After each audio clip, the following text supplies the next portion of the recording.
बहुत पुरानी बात है। भीमपुर नामक गांव में बिरजू नाम का एक व्यक्ति रहा करता था। बिरजू मेहनती और अच्छा आदमी था, पर उसके पास में ज्यादा कामकाज नहीं होता था। वो मेहनत करने से पीछे नहीं हटता था, पर फिर भी उसकी माली हालत ठीक नहीं होती थी। वो इधर उधर काम करके अपना घर चलाया करता था। एक दिन बिरजू की पत्नी पार्वती घर में सोई हुई थी। अरे पार्वती, क्या हुआ तुम्हें? तुम ऐसे क्यों सोई हुई हो? क्या बताऊं जी, पता नहीं क्या हो गया है। तबीयत थोड़ी ठीक नहीं लग रही है। पार्वती की दिन प्रतिदिन तबीयत खराब होती गई और ठीक होने का नाम ही नहीं ले रहा था। बिरजू बहुत परेशान था, पर वो कर भी क्या सकता था।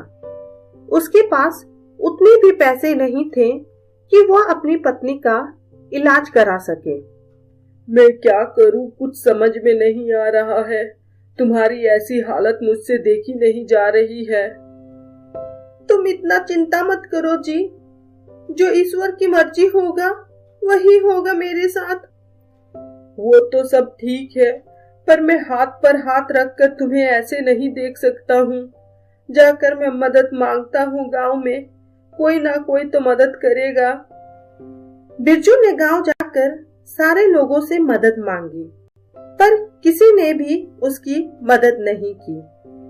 वो थक हार कर उदास होकर एक पेड़ के पास जाकर बैठ गया और सोचने लगा कि अपनी पत्नी को कैसे बचाए। तभी उधर से किशोर नाम का लड़का गुजर रहा था। अरे काका, इतने उदास क्यों बैठे हो?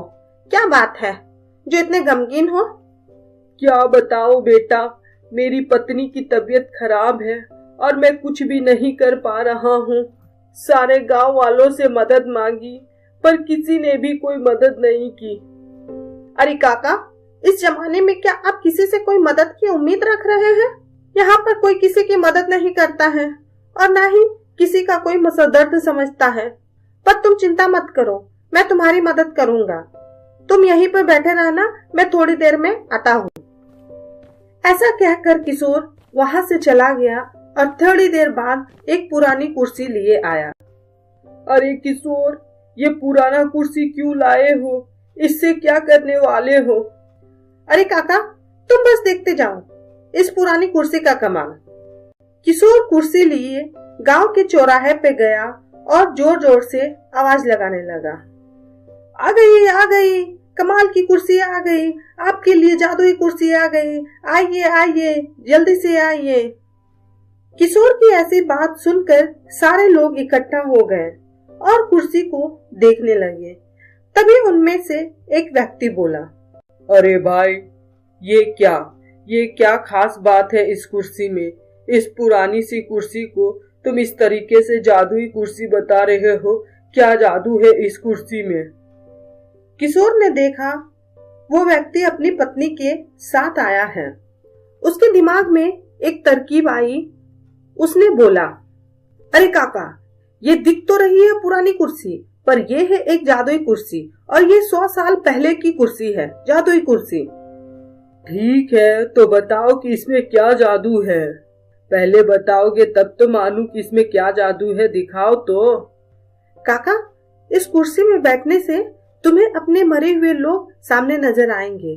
ये जादुई कुर्सी है और इस कुर्सी की कीमत मात्र 1 लाख रुपया है। अरे ऐसा कहीं होता है क्या?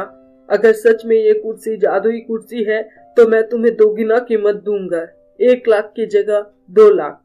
पर ये बात गलत हुई तो मैं तुमसे 1 लाख लूंगा, मंजूर है? हाँ हाँ काका, ये जादुई कुर्सी ही है, पर मेरी एक शर्त है। इस कुर्सी पर वही बैठेंगे जिसने कभी कोई गलत काम या कोई पाप नहीं किया हो और जो अपने जीवन साथी से बहुत प्रेम करता हो। ऐसी बात है तो इस कुर्सी पर मेरा नौकर रामू पहले बैठकर देखेगा क्या सच में ये जादुई कुर्सी है या नहीं। रामू, जाओ बैठो इस कुर्सी पर। हम भी तो जानेंगे कि तुम हम पर बेईमानी तो नहीं कर रहे हो।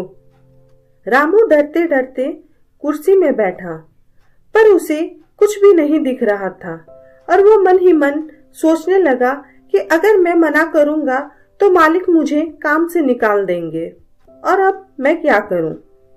रामू बताओ, क्या तुम्हें तुम्हारे परिजन दिखाई दे रहे हैं? हाँ हाँ मालिक, मुझे मेरे सारे लोग दिखाई दे रहे हैं। ये रहे मेरे पिताजी, ये रही मेरी माँ और ये रहे मेरे दादा दादी और नानी नानी। सारे लोग यहीं पर है मालिक।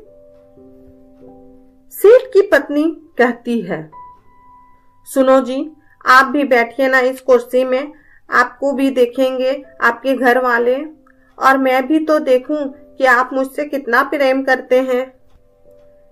सेठ सोच में पड़ गया और मन ही मन सोचने लगा, ये कैसी दुविधा है, मैं तो अपनी पत्नी से प्रेम ही नहीं करता हूँ, अब मैं क्या करूं।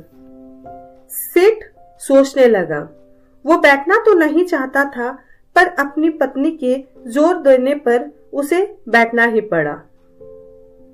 सेठ कुर्सी में बैठ तो गया, पर उसे कोई भी नजर नहीं आ रहा था, पर वह कुछ कह भी नहीं सकता था।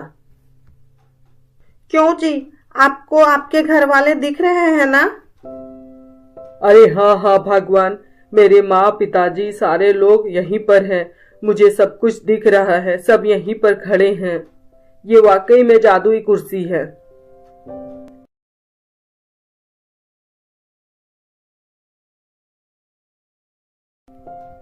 ये लो काका, पूरे 2 लाख, इन पैसों से काकी का अच्छे से इलाज कराइए। पर बेटा, ये तो ठगी के पैसे हैं, इसे मैं कैसे रख सकता हूँ?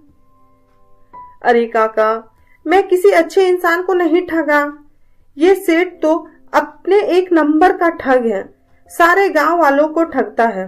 तुम इतना सोचो मत, पैसे लो और काकी का इलाज कराओ।